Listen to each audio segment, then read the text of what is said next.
जब भारत गरीब था तो सरकारी स्कूल, सरकारी यूनिवर्सिटी बनती थी और आपकी जेब में पैसा है कि नहीं है इससे तय नहीं होता था कि आपको शिक्षा मिलेगी या नहीं मिलेगी।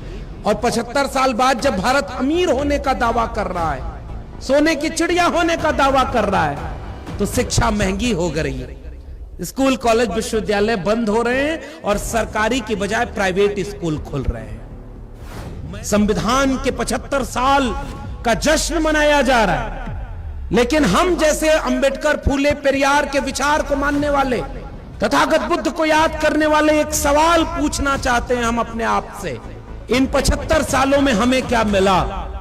और हम जानना चाहते हैं कि वो जो 80 करोड़ लोग इतने गरीब, कमजोर बना दिए गए कि उनके पास 5 किलो अनाज का भी ताकत नहीं बची, वो कौन लोग हैं? इसीलिए हम चाहते हैं कि देश में जाति जनगणना कराई जाए।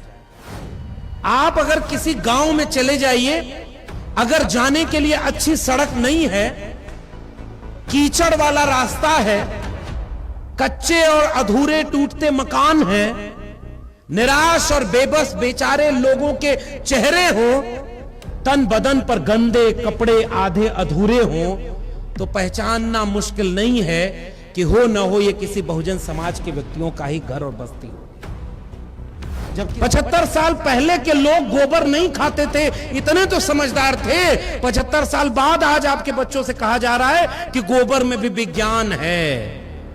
इसी महाराष्ट्र की जमीन पर एक महात्मा फूले अपनी पत्नी सावित्रीबाई फूले को लेकर शिक्षा के लिए लाठी और गोबर खाने निकले थे, क्योंकि वो शिक्षा देने जा रहे थे। इस देश में क्रांति किस लिए हो रही थी कि स्कूल खुले, कलम और किताब बच्चों को मिले, ताकि वो समझदारी से पैदा कर सकें अपनी चेतना कि क्या सही है और क्या गलत है।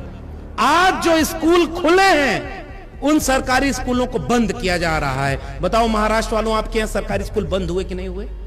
फीस महंगी, सेल्फ फाइनेंस कोर्स आ गया, तो सबसे पहले शिक्षा से दूर कौन होगा? जिसको सबसे आखिरी में शिक्षा मिलना शुरू हुई थी। शिक्षा बर्बाद, रोजगार बर्बाद। तो शिक्षित नहीं हुए तो जागरूक नहीं है, चेतना संपन्न नहीं है, और बेरोजगार हैं तो हाथ में काम नहीं है। तो बताइए कि जो नेता दंगों का माहौल बनाना चाहते हैं, उनके लिए सबसे अच्छा रॉ मटेरियल क्या है? हमारे और आपके घरों के बच्चे। तो आपके घरों से बच्चे निकल करके दंगाई बन जाएं। जब उनके चुनाव की रैली हो तो उसमें भीड़ बढ़ाएं। उनके पूंजीपति दोस्त को फैक्ट्री में मजदूर चाहिए तो आपके घरों से सस्ता मजदूर मिल जाए उनको, और 5 किलो अनाज देकर के जिंदा रहो, और जब वोट देने का दिन आए तो फिर से कोई वोट देकर के उनकी सरकार बना दो। राज कौन कर रहा है इस देश में? जिनकी आबादी 10% भी नहीं, और जो कहते थे 90% है, वो है कहां? एक डॉक्टर बनने की फीस आज कितनी है जरा बताइए आप? करोड़ों में है। एक MBBS करना है तो करोड़ों में फीस चली जाएगी। अच्छे MBA करना है, MCA करना है, इंजीनियरिंग के अच्छे इंस्टीट्यूट में अगर आपको पढ़ाई करनी है तो लाखों करोड़ों रुपए फीस है।